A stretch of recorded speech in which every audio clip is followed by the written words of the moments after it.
Okay, let's dive in. We're tackling something the material we've looked at says is fundamentally shaking up the music industry. Yeah, that's right. This deep dive is all about beats to rap on. We've been digging into excerpts from something called Beats to Rap On, the new Sound Hub. And, well, the picture it paints is pretty striking. Seeing this platform become, a real central hub. A central hub, that's a big claim. It is. So our mission today is to unpack what makes this platform tick, understand this reported rapid growth, and really explore the shifts it represents, all based on what these excerpts are telling us. And the source material, it doesn't pull any punches about the vibe. It's described as feeling less like Silicon Valley slickness and more like a back alley cipher that just went global. Wow. A back alley site, like an informal jam session, right, where artists just freestyle and collaborate. Exactly. That image alone tells you this isn't some polished corporate thing. It feels way more grassroots. So what specific problem, according to the source material, is Beats to Rap On actually trying to solve here?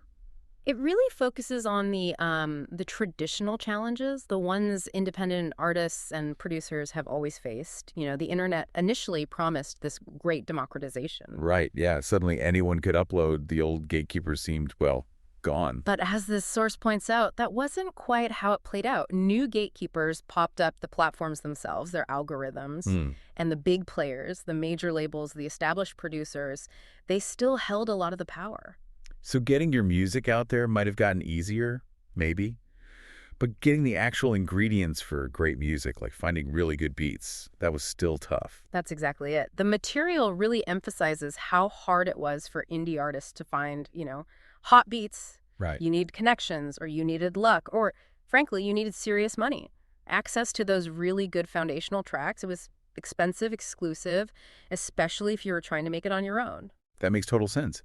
You could be a brilliant rapper or singer in your bedroom, but if you can't get beats that match your style or sound, professional, you just hit a wall. Yeah, absolutely. So let's peel back the layers then. What is Beats to Rap On, according to this source material? It seems like they're positioning it as way more than just another place to download sounds. Oh, absolutely. It's described not just as a sound library or marketplace, but as this sprawling organic ecosystem. That's a system. Yeah, even a living, breathing organism.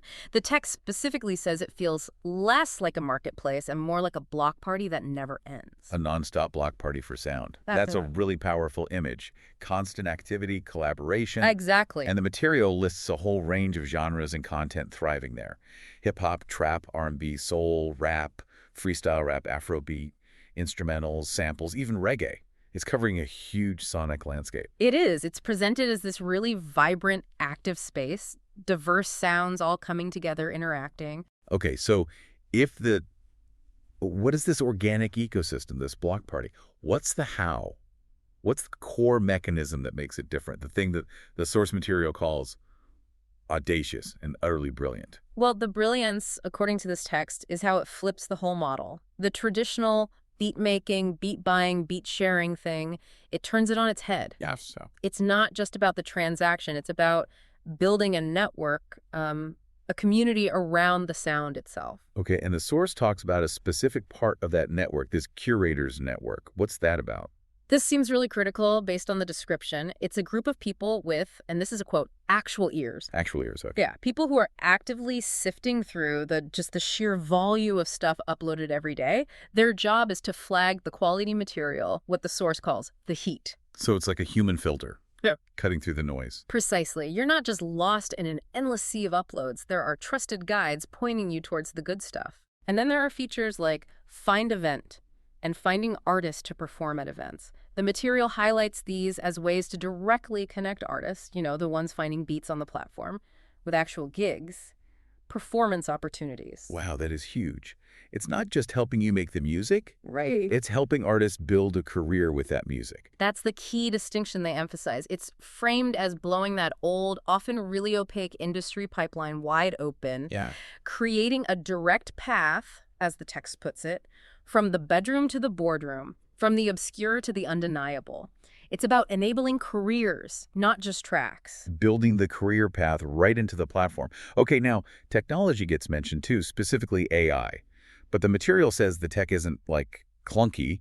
It's there to augment the human side, the creative side. Exactly. The focus isn't on replacing creativity, but making it, well, easier or better. The specific AI features mentioned include AI mastering specific audio that generates splitting BPM finder and more. AI mastering. For independent artists, that sounds like a potential game changer. It really is presented that way. The source explains that this AI mastering can give those raw, maybe bedroom recorded tracks a professional polish, but without sacrificing their original character, their grit. For indie artists who just can't afford top-tier mixing and mastering engineers, this really levels the playing field. It gives them access to a production quality that was just out of reach before. So your track can sound like it came out of a fancy studio, even if it didn't. Pretty much. And tools like the splitting and BPM finder, they're framed less as just technical tools and more as creative prompts. Interesting. The source suggests as they empower artists for things like remixing, chopping, sampling, unlocking new possibilities, encouraging experimentation. So you can grab a track, instantly know its tempo, pull out different parts, and use those pieces to build something completely new. Yes, exactly. It's about giving artists and producers the tools to manipulate sound and, crucially, according to the source, get to their sound faster, cleaner, with less friction. Faster, cleaner, less friction. Okay, with all this, the access, the community feel, the human curation, this empowering tech, it starts to make sense why the material claims it's the fastest growing platform in the world. Yeah. And why it describes it as this grassroots uprising, almost like a movement. That's definitely the strong position taken in the text. Yeah. And it addresses why celebrities are supposedly paying attention. Right. Why would they care? Well, the perspective offered is that they get it. They understand where culture is actually heading. They're not just looking at talent filtered through the old industry channels anymore. They're looking for these independent creators who are buzzing on platforms like this one. So it's become a real barometer, like for what's authentic and actually gaining traction on the ground. Exactly. The source literally calls it a barometer of what's real and buzzing. It's painted as this decentralized, global studio session where the old rules, they're just being rewritten. The key drivers based on this material seem clear. Access, community, lowering those barriers to entry, and really democratizing creation and distribution. It certainly paints a picture of a powerful, disruptive force. But the source material isn't entirely positive, is it? It brings up some tension, some open questions that come with this kind of change. There's a flip side presented. There is, absolutely.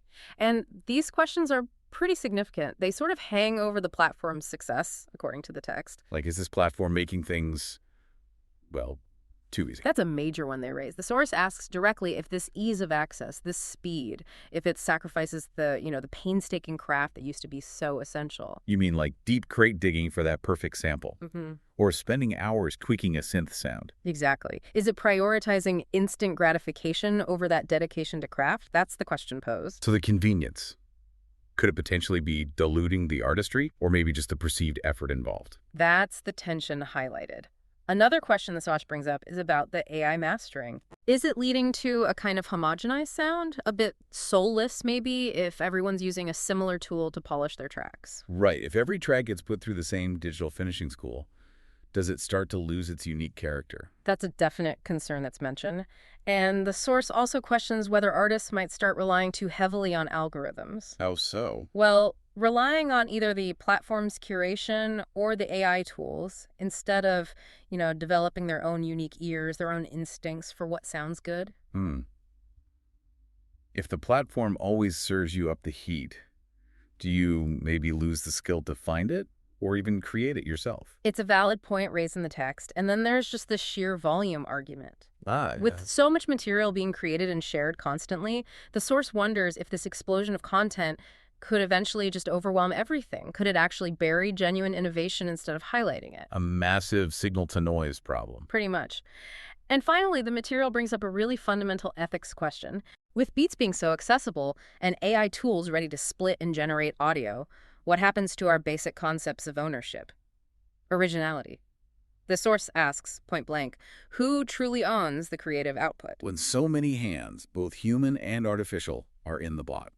Yeah, I see that quote here. It's a tough one. That really strikes at the core of intellectual property, doesn't it? And the future of creative work in this age of AI and just hyperconnectivity. These aren't minor issues, and the source argues that this platform's rise forces the music world to confront them directly. So the big takeaway from this source material seems to be, well, an undeniable shift is happening, no doubt about it. Absolutely. It paints a picture where those old industry structures, they're crumbling, the traditional gatekeepers are losing their grip. It describes beats to rap on as powerful, vital, even calls it the Wild West of sound. The Wild West of sound, everyone rushing in to stake their claim in this messy, loud, raw, but clearly essential new territory. Seems that way. Driven by access, community, breaking down those old barriers, and putting the tools right into the hands of the artists.